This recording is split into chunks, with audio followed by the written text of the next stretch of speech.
Bonjour et que la paix de Dieu soit en partage. Je me présente Elielbi. Donc, il m'a été posé une question par une personne que je connais. Je vais essayer de répondre. Donc, la question était la suivante. Comment connaître ce que Dieu veut faire avec nous sur la terre? Bon, la personne a dit moi, mais comme je m'adresse à plusieurs personnes, comment connaître ce que Dieu veut faire avec nous sur la terre après avoir accepté Jésus-Christ comme Seigneur et Sauveur personnel? Avant de débuter mes propos, j'aimerais déjà poser quelques bases.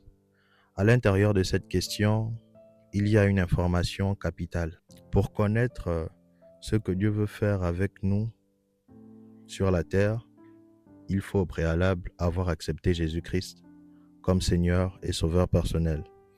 Donc la connaissance de ce que Dieu veut faire avec nous se fait après avoir accepté Jésus-Christ comme Seigneur et Sauveur personnel, chose qui est normale, mais plusieurs personnes ne le savent pas. Donc, au travers des Écritures bibliques, Dieu nous aide à comprendre qu'il y a un changement d'identité lorsqu'une personne accepte Jésus-Christ comme Seigneur et Sauveur personnel. Dans la Bible, le livre de 2 Corinthiens au chapitre 5, le verset 17, la Bible dit « Si quelqu'un est en Christ, il est une nouvelle créature. Les choses anciennes sont passées, voici toutes choses sont devenues nouvelles. » Ce passage a été écrit par Paul. Et l'apôtre Paul souligne quelque chose de très important parce qu'il touche le fait que la pratique de certaines choses connaît une transformation après avoir accepté Jésus-Christ de Nazareth. Donc, celui ou celle qui a accepté Jésus-Christ ne peut plus pratiquer ce qu'il faisait avant de l'avoir accepté. Dans Romains 12 au verset 2, Paul, donc l'apôtre, il parle de ce que l'on appelle la transformation par le renouvellement de l'intelligence. Et cela se fait par l'Esprit Saint, le Saint-Esprit, l'Esprit de Christ. Si déjà nous négligeons de telles bases, si nous ne connaissons pas ce que je viens de dire, il sera très difficile de connaître réellement ce que Dieu veut que nous puissions faire sur la terre après avoir accepté son Fils Jésus-Christ comme Seigneur et Sauveur personnel, après avoir reconnu qu'il est mort à la croix du Calvaire pour nos péchés. Nous verrons ensemble donc 5 types de personnes qui n'arrivent pas à connaître réellement ce que Dieu veut faire avec elles sur la terre. Assurément, tu vas te retrouver dans un type, ou soit tu seras le deuxième type de personne, ou toi peut-être tu es le troisième type, je ne sais pas. Mais en m'écoutant attentivement, tu pourras te retrouver.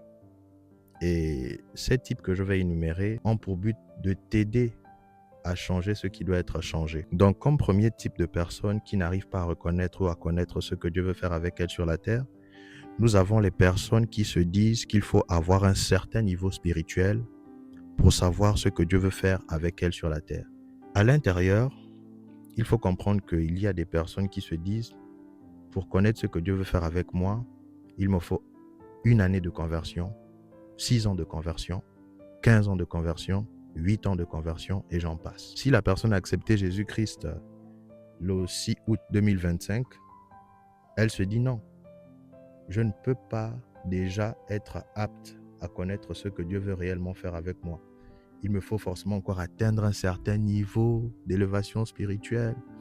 Il me faut forcément atteindre un certain niveau de compréhension de la parole de Dieu. Et c'est à cet instant que là, je pourrais connaître réellement ce que Dieu veut faire avec moi. Ce n'est pas vrai. C'est totalement faux. Dieu peut très bien te révéler après 1 mois de conversion ce qu'il veut faire avec toi, ce qu'il attend de toi. Après 2 semaines de conversion, il peut te dire clairement, moi je veux que tu fasses ça.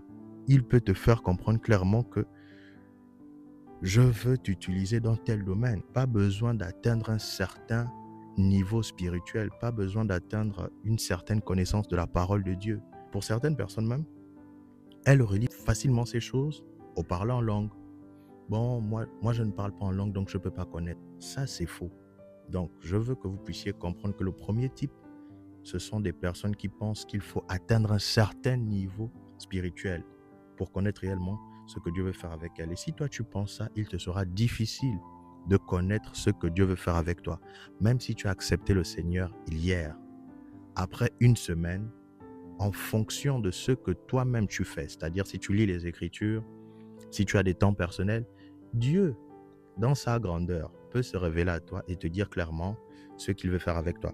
Comme deuxième type de personnes, nous avons les personnes qui relient ce que Dieu veut faire avec elles à leurs aptitudes humaines, leurs compétences acquises sur le banc de l'école. Et c'est fréquent. Beaucoup de personnes dans le monde chrétien pensent ainsi. Si je sais chanter, cela veut dire que Dieu m'attend dans la musique. Ce n'est pas vrai. Ce n'est pas vrai. On peut faire des études de médecine, mais cela ne signifie pas que Dieu nous attend dans ce domaine. Il y a des exemples palpables. Je peux prendre l'exemple d'un grand homme de Dieu. Il s'appelle Doug Hayward Mills. Il a fait des études de médecine, mais aujourd'hui c'est un bishop. C'est un homme de Dieu très reconnu dans le monde et qui fait un excellent travail. Donc il ne faut pas que je lis ce que Dieu fait avec moi à un domaine précis. Comme troisième type de personnes, nous avons les personnes qui ne fréquentent pas une église locale. Il faut savoir qu'après avoir accepté Jésus-Christ comme Seigneur et Sauveur personnel, il est juste pour une personne qui est sérieuse dans la vie chrétienne d'avoir une église locale. Je ne dis pas que l'on grandit obligatoirement à l'église. Non, je vais m'expliquer. Pourquoi? Parce que l'on peut avoir accepté Jésus-Christ dans un pays où il n'y a pas d'église locale, mais le Seigneur va nous aider à grandir, à maturer petit à petit. Mais lorsque l'on se retrouve dans un endroit où il y a des églises locales, il faut que nous puissions nous intégrer parce que Dieu ne passe pas toujours par nous pour nous révéler ce qui nous concerne. Dieu ne passera pas toujours par nous. Donc, à l'église ou dans une église locale, l'on peut se retrouver à découvrir ce que Dieu veut réellement faire avec nous en écoutant une prédication pendant des temps de prière. Cette parole peut être relâchée même par un frère lors d'une réunion. Pendant un échange, Dieu peut passer par un frère ou une sœur à l'église pour nous dire réellement ce qu'il veut faire avec nous. Comme quatrième type de personnes, nous avons les personnes qui ignorent ce que Dieu a placé en elles. Ces personnes ignorent que Dieu a placé quelque chose en elles. Dans la version Louis II, le livre de Matthieu au chapitre 25, à partir du verset 14, il est question de la parabole des talents. Et cette parabole est très, très, très importante parce qu'elle nous révèle qu'il y a un maître qui a donné des talents à 3 de ses serviteurs en fonction de leur capacité. Le premier va recevoir 5, le deuxième il va recevoir 3 ou 2, je ne m'en souviens plus, et le dernier il va recevoir 1. Et je dis souvent aux personnes qui m'entourent que même si nous n'avons pas reçu 5 talents, nous avions au moins reçu 1. Lorsque nous avons connaissance que Dieu a placé quelque chose en nous, nous sommes sur le chemin de la connaissance pour découvrir réellement ce qu'il veut faire avec nous sur la terre. C'est très important. Pourquoi? Parce que lorsque nous connaissons ce que Dieu a placé en nous, nous allons le servir. Nous allons mener une vie de service. Et c'est en menant cette vie de service que nous allons découvrir petit à petit ce que Dieu veut faire avec nous sur la terre. Ne pas mener une vie de service, mais ayant accepté Jésus-Christ comme Seigneur et Sauveur personnel, va nous maintenir dans une forme de stagnation pendant plusieurs années sans réellement connaître ce que Dieu veut faire avec nous sur la terre.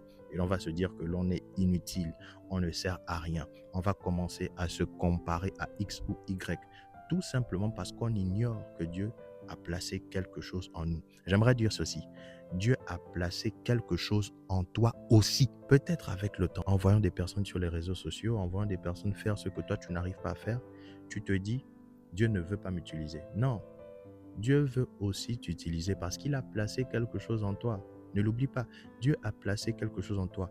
Dès que tu vas commencer à te mettre en mouvement, tu vas commencer à le servir, je t'assure que tu découvriras ce qu'il a placé en toi. Et lorsque tu vas découvrir ce qu'il a placé en toi, tu pourras connaître réellement ce qu'il veut que tu puisses faire sur la terre. Ne l'oublions pas, en tant que chrétiens, nous faisons partie du corps de Christ. Donc, chacun a un rôle à jouer.